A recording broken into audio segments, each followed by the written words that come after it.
Iran యుద్ధం విషయంలో విమర్శలు వ్యక్తమవడంతో రక్షణ మంత్రి పీట్ హెగ్సెత్ పై నిందలు మోపాలని అమెరికా అధ్యక్షుడు ట్రంప్ యత్నిస్తున్నట్లు ప్రచారం జరుగుతుంది. ఆ ఆరోపణలకు బలం చేకూరుస్తూ ట్రంప్ తాజాగా కీలక వ్యాఖ్యలు చేశారు. ఇరాన్ పై దాడి చేద్దామని ముందు సలహా ఇచ్చింది పీట్ హెగ్సెతే అంటూ ట్రంప్ వ్యాఖ్యానించారు. ఇరాన్ వద్ద అణ్వస్త్రాలు ఉండొద్దంటే దాడి చేయాల్సిందేనని హెగ్సెత్ చెప్పారని తెలిపారు.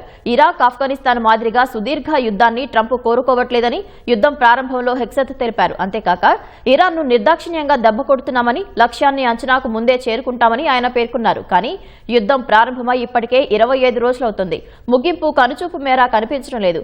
ఈ నేపథ్యంలో విమర్శల నుంచి తప్పించుకునేందుకు హెగ్సెత్ పై ట్రంప్ నిందలు మోపుతారని ప్రచారం జరుగుతోంది. కాగా హెగ్సెత్ కు రక్షణ శాఖను నిర్వహించే సత్తా లేదన్న భావన అమెరికాలో నెలకొంది. ఆయన ఒకప్పుడు మద్యానికి బానిసని, ఆయన ప్రవర్తన వల్ల సహోద్యోగులు తీవ్ర ఇబ్బందులు పడ్డారన్న ఆరోపణలు ఉన్నాయి. రక్షణ మంత్రిగా ఉన్నంతకాలం ఒక్క చుక్క మద్యం కూడా ముట్టనని హెగ్సెత్ ప్రమాణ స్వీకారానికి ముందు సెనెట్ కు హామీ ఇచ్చారు.